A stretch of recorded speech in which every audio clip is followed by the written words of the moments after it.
First, just gonna give a quick channel update here.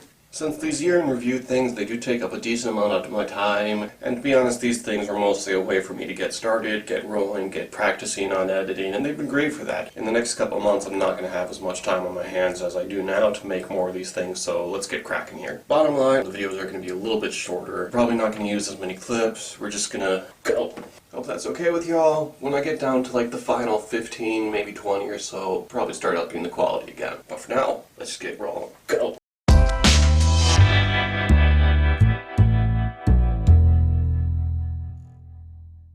Parallels.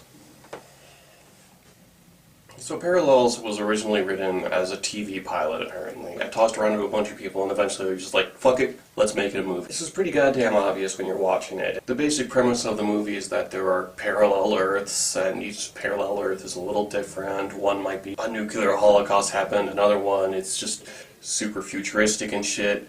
You know, it's the type of thing we've seen in comic books a lot, that one Family Guy episode. We've seen this sort of thing before. I've seen it quite in a TV show format before, and I've always thought it would be a really good idea for a TV show. And it is a great idea for a TV show. I mean, as a pilot for a TV show, this is pretty fucking great. As a movie, not quite so much. The biggest issue is they basically only go to 2 parallel Earths. I mean, so 3 Earths overall, including their original one, which they're interesting, but it's not that many. And then there's the ending. Dear God, the fucking ending. It's just like, it's in the final 5 minutes, in the final 30 seconds even, keeps throwing these twists at you, which would be great in a TV show, because it's like you want to see what happens next, and you're going to definitely tune in next week to see what happens next with all this stuff, but as a movie, it's just like, well, is that it? Am I ever going to get the answers? Bottom line, Parallels had a really interesting idea, and I hope there's more that comes of this. I mean, they really want to do more with this. It probably would have been better off if they'd actually created a complete story. Rather than adapting this TV pilot to a movie format, they basically just did the TV pilot with a slightly bigger budget. So as a movie, it doesn't work. As a TV pilot, it's pretty damn good. So I guess I hope more comes of this.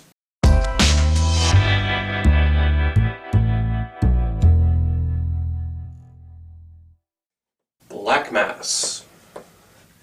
Black Mass really has 2 big selling points. It has the fact that Johnny Depp is giving just a crazy good performance, and it has the intrigue behind that this was a true story. If it didn't have either of those things, though, it would really just be an okay mob movie, and not much more than that. I'm not a huge fan of the mob movie genre. I mean, I'm not even really a big Scorsese fan or anything like that. Don't get me wrong, I respect the genre. If you like the genre, that's great. I can look at these movies and say they're great movies, which is not exactly my thing. But even in that, I can recognize this one as being just a little subpar. I mean, Depp is great. I can't say that enough, how great Johnny Depp is in this movie. If I had gone into this movie not knowing it was Johnny Depp, I would have never guessed it.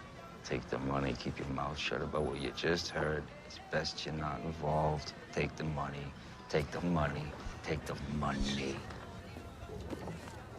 Well, he's really good. And the fact that all this stuff really did happen, I mean, it's a story worth hearing, and this isn't a bad way to hear about it. On the other hand, there's also a lot of information overload to it. Like, at the end of the movie, it does that true story movie thing where it tells you what each person you saw in the movie is up to now. There are a few names that I went across, and, like, I saw it with my brother, and him and me were, like, whispering to each other, like, who was that again? Still, like I said, subject worth learning about. Not the worst way to learn about it.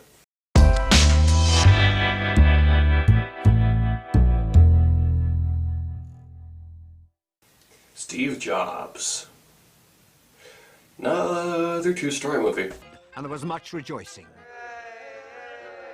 And another one that's only okay. Really kind of a disappointment there. This is a good subject matter. He's an intriguing dude. Michael Fassbender is great. Aaron Sorkin is great. Danny Boyle is a great director. None of them are really on the top of their game here. Aaron Sorkin, I guess, is the best part of this. I mean, the dialogue is definitely fast and witty. You had 3 weeks.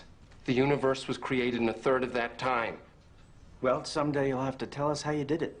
But the way the movie's put together, it just feels really choppy. Basically, we see Steve Jobs at 3 different points in his life. We're at the launch of various Apple products. I kind of feel like this would have been better if it had been like a mini-series on TV or something like that. So it'd be like 3 nights, and each night was this jump in time. It would have made a little more sense. As a movie, it just doesn't flow. It also means because they're talking about the launch of these products, there's just all this techno-babble. I just didn't understand, and honestly, I did not give a shit about it. I know some people who are really into this shit and this techno-babble stuff, and I know I would definitely recommend this movie to them. They're few and far between, though. I don't know if that was really the best way to do this movie. The stuff I did find interesting is the character stuff. I mean, I went into this movie having a very specific opinion of Steve Jobs. Basically, that opinion being that he's kind of an overrated asshole. Not to speak ill of the dead or anything like that, but there you have it. I just wasn't a fan of the guy. By the end of the movie, yeah, I mean, it doesn't portray him in the most positive light, but you get to see him grow, and at the end of the movie I thought, well, maybe I've been too hard on this dude. The movie accomplished something there, and I gotta give it credit for that.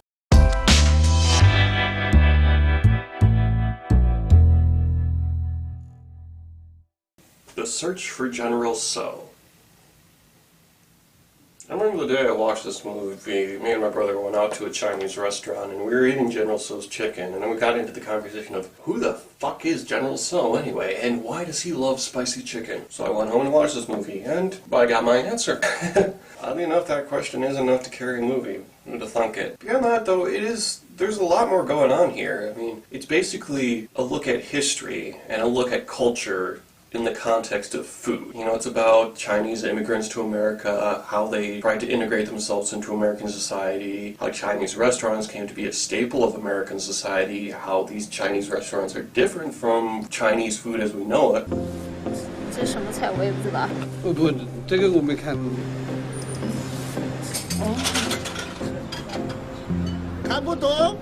I don't mind. I mean, if you're interested in food, or if you're interested in history, or if you ever just asked yourself, who the hell is General Tso, this movie is definitely worth checking out. I actually really recommend it. It's short. It's up on Netflix right now. Check it out.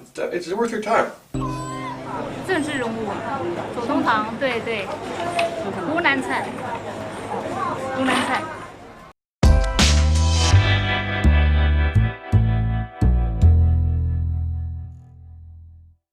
Concussion. Concussion is basically like a textbook example of how to make just a solid Hollywood film.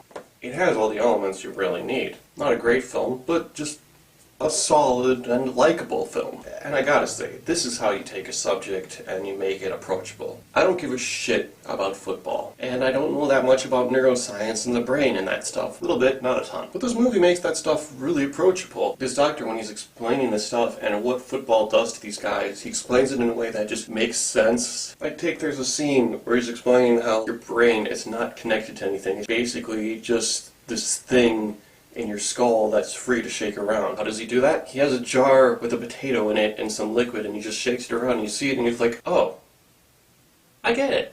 I like movies that can make science approachable. It's like, I don't know, a more serious Bill Nye or something. It also just works as a David and Goliath story. I mean, there's this guy, just a man, crazy, crazy smart man, admittedly, but a man nonetheless, and he's taking on this giant corporation. It's interesting, and I was really rooting for this dude. And as a final note, I gotta give Will Smith a giant shout out for this thing. I mean, he's doing an accent in this movie, and at first I was like, that's not Will Smith, what's going on? But after like 5 minutes, I was just like, no, this dude just, this guy just has an accent. That's just how it is. You know what history does to people. Trained physicians who ignore science. Oh, wow. Sir, I am not done. History laughs. If you continue to deny my work, the world will deny my work. But men, your men, continue to die. Their families left in ruins. Tell the truth. I bought it. Pretty good movie.